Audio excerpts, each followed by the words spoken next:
আসসালামু আলাইকুম আমার কৃষক ভাইয়েরা, আজকে আপনাদের মাঝে চলে আসলাম ওই সেই বিখ্যাত রসুনের কৃষকের সাথে সাক্ষাৎকার নিতে। তো আমি আসি, এই যে দেখেন এই সেই রসুন খেতে, এই যে আর এই যে সেই পেঁয়াজ। তো রসুন খেতে আসছি, আমার এই যে কৃষক ভাইও আছে। তো কৃষক ভাইয়ের সাথে আজকে আমরা পরামর্শ নেব এই রসুনে কি দেছে যে এত দ্রুত, এত মোটা, এত ঢক, এত উচ্চ, এত লম্বা, কেন, কিভাবে সম্ভব। মাত্র রসুনের বয়স 50 দিন, দেখেন কত সুন্দর, কত মোটা হয়েছে। তো আজকে আপনাদের কাছে আমি সরাসরি ওই কৃষক ভাইয়ের কাছ থেকে সাক্ষাৎকার নেব। তো তার আগে আপনি যদি আমার চ্যানেলে নতুন হয়ে থাকেন তাহলে আমার চ্যানেলটা সাবস্ক্রাইব করে দিয়ে দেবেন। ধন্যবাদ। চলেন কৃষকের সঙ্গে পরিচিত হই।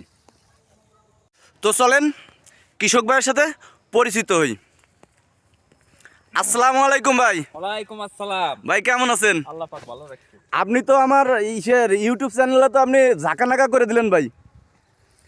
শুধু শুধু আপনার এই রসুনের কথা আর এই রসুনের আলাপ, যে এই রসুন, এত সুন্দর রসুন কিভাবে সম্ভব এই অল্প দিনের মধ্যে এত এত সুন্দর, আর এক খেতে 3 ফসল 4 ফসল 5 ফসল, এই যে লাল শাক, ওই যে ডাঁটা শাক, ওই যে বেগুন, এই যে মরিচ, এই যে রসুন আরও আছে, এই যে দানা চারায় উঠে নিয়ে গেছেন।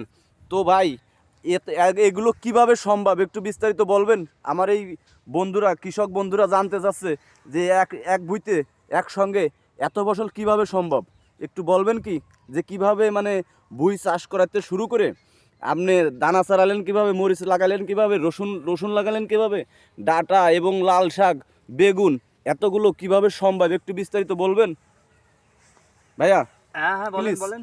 প্লিজ ভাইয়া বলবেন, মানে দানা কিভাবে চারালেন, রসুন কিভাবে লাগালেন, আর মরিচ কিভাবে লাগালেন? রসুন দানা, আগে রসুন লাগানো হয়েছে, হ্যাঁ তারপরে দানা চারানো হয়েছে। হ্যাঁ। ওর ফাঁকে আবার দানার সাথে মিশিয়ে আপনার মরিচ চারানো হয়েছে একসাথেই। ও। 3 ফসল। একসঙ্গে 3 ফসল। হুম, জি। আর যে ডাঁটা, লাল শাক, বেগুন আছে দেখতেছি। এগুলো সব একসাথেই দেওয়া, ও। একসাথেই দেওয়া হুম।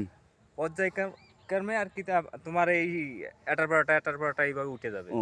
এরপরে উঠবে, প্রথমে আলি উঠছে, হুম। আলি বিক্রি হয়ে গেছে। তো দর্শকবিন্দু, আপনি ভিডিওটা ফুল দেখে যাবেন। তার আগে আমি মানে কি কি দিয়েছে, কিভাবে বুনেছে, কিভাবে কি করছে, সব কিছু আপনাকে পরে বলবো। তার আগে ভাইয়া, এই যে আপনি এই যে হালি উঠে নিয়ে গেছেন, এই যে হালিগুলো রয়েছে, এগুলো রাখছেন কোন কারণে? এইগুলো আলি উঠানোর পরে কিছু থাকে। হ্যাঁ, এই যে কত সুন্দরভাবে এগুলো এগুলো থাকবে। হ্যাঁ এগুলো থাকবে, এটা পেঁয়াজ হয়ে যাবে। এই যে এগুলো পেঁয়াজ হয়ে যাবে, হ্যাঁ এগুলো বড় বড় পেঁয়াজ হবে। হ্যাঁ এগুলো হাইব্রিড পেঁয়াজ। হ্যাঁ। এগুলো মনে করেন যে সাথী ফসল হিসাবে এগুলো থাকবে। এই জায়গায় সাথী ফসল হিসাবে এগুলো থাকবে, মানে এটা উপরি আর কি বোনাস। এটা বোনাস। হ্যাঁ।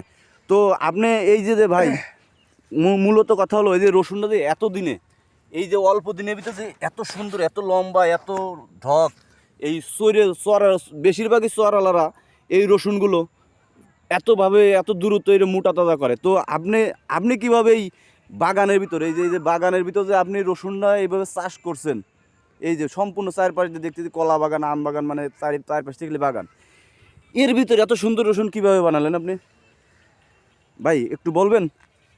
মানে সার কি কি সার দিলে ভালো হবে? হ্যাঁ হ্যাঁ, মানে তাই তো। কি সার দিয়েছেন প্রথমে, লাগানোর আগে কি সার দিয়েছেন? লাগানোর আগে গভর্নমেন্ট সার দিছি, মনে করেন যে রাসায়নিক সার যেটা বলে, হ্যাঁ এগুলো দিছি। জৈব সার দিছি। জৈব সার, বিশেষ করে জৈব সারটা লোকে আপনার ক্ষেতের জন্য খুব উপকারী। হ্যাঁ জৈব সার, হ্যাঁ। আমাদের এইসব মাটিতে জৈব সার দিলে পারে ক্ষেতটা। জৈব সার মানে যে ওই গোবরের সার, গোবরের এই গোবর, শুকনো গোবর। শুকনো গোবরের সার। হ্যাঁ হ্যাঁ হ্যাঁ, বুঝতে ঠিক পারছি। আছে। হ্যাঁ আপনার এই ক্ষেতটা এলাকা প্রথমে দিছি গোবর। হ্যাঁ গোবর দেওয়ার পরে আপনার তারপরে দিছি কম্পোস্ট সার, মানে এই সার, রাসায়নিক সার, রাসায়নিক সার, টিএসপি, এমপি। তারপরে আপনার এই যে ডিআইবি দেন নেই? না, হ্যাঁ এমপি সার, এই ধরনের সার, সমস্ত সার, হ্যাঁ 10 বোরন, ঠিক আছে, হ্যাঁ, থিওবিট, সব একসাথে মিক্স করে পুরো খেতে দেওয়া। পুরো খেতে দেওয়া। হুম। আচ্ছা, এবার গেল আপনার ওটা তো চাষের, মানে চাষে মাটির নিচে দিয়েছেন, মাটির নিচে। মাটির নিচে। আচ্ছা, এই যে রসুনটা জ্বালানোর পরে, ওটা জ্বালানোর পরে হয়তো দেখা গেলো 20-25 দিন পরে যে এই যে ওই সার দেওয়া লাগে না, তাই তো? দেওয়া লাগে না? রসুনে আপনার এক ফসলের যত্নে আরেক ফসল হবে। এক ফসলের যত্নে আর এক ফসল হবে। আপনার মনে করেন যে এই যে দেখতেছেন রসুন, হ্যাঁ, রসুনের আগে ছিল আলি, আলি আলিটা উঠে নিয়ে খেতে লাগানো হয়েছে লাগাইছেন। হাইব্রিড। হুম তারপরে আপনার এই রসুনটা নিড়ানো হয়েছে, হুম নিড়ানোর পরে রসুনের ট্রিটমেন্ট করা, মানে নিড়ানোর পরে সার দিয়ে মনে করেন ইউরিয়া, ডিআইবি, দস্তা, হুম সালফার সমস্ত সার দিয়ে সেচ দেওয়া হয়েছে। সেচ দিয়ে সেচ দেওয়া হয়েছে, তাহলে আপনার হলো কি একসাথে দেখা যাইতেছে যে এই আমার ফাও ফসল মরিচ, মরিচটা, মরিচটা হয়ে যাবে, হ্যাঁ হ্যাঁ হ্যাঁ, মরিচটা থাকবে, কার্যকারী কথা, হ্যাঁ মরিচ মরিচ মরিচ থাকবে। এই যে রসুন উঠে গেলি তারপর থাকবে মরিচ, হুম মরিচটা আমি 6 মাস খাতে পারবো, হুম 6 মাস খাতে পারবো। তারপর আপনার মনে করেন যে এই মরিচ খাওয়ার ভিতরে এর ভিতরে আবার আরেকটা ফসল করব, আরেকটা ফসলের ভিতরে এর ভিতরে আরেকটা ফসল হবে। আকর্ষণীয় ব্যাপার, আরেকটা ফসল করবেন আপনি এসে দেখে যান। এরপরে হবে লোকে কুমড়া, কুমড়া, এর ভিতরে কুমড়া, হ্যাঁ হ্যাঁ, ওই লাস্টে দেখা যায় 28 শ্রাবণ মাসের দিকে হ্যাঁ হ্যাঁ। সুপ্রিয় দর্শক বিন্দু, আপনাদের ওই কুমড়ো এক চাষটাও চাষে- আমরা দেখাবো। এক চাষে হ্যাঁ, আপনার মনে করেন যে 1 বছর আর কোনো চাষ লাগবে না খেতে, আর লাগবে এক না, চাষেই শেষ। এক চাষেই 1 বছর পার এক করে বছর। দেবেন।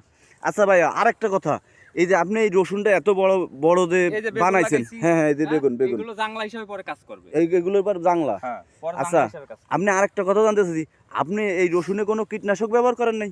হ্যাঁ, অবশ্যই কীটনাশক দিতেই হবে। কি কীটনাশক ব্যবহার করছেন যে এত এত দ্রুত রসুন এত বড় হলো? মরিচের জন্য আমি বলতে চাই, এই যে পাতা কুরমনের রোগ, হ্যাঁ, ঠিক আছে, হ্যাঁ, হ্যাঁ। ইমিটাপ আর সানব্যাকটিন, এই দুই ইমিটাপ আর সানব্যাকটিন, হ্যাঁ, এই দুইটা ওষুধ একসাথে মিক্স করে দিলে পারে এই যে পাতা কুকড়ানোর রোগটা থাকবে না। এইটা তো পাতা কুকড়াই ছিল না? হ্যাঁ হ্যাঁ, এটা পাতা এই যে কুকড়াইছিল, ঠিক হয়ে যাচ্ছে না? হ্যাঁ, ঠিক হয়ে যাচ্ছে। হ্যাঁ, আর রসুনে কি কীটনাশক? আর রসুনে এই ইমিটাপ আর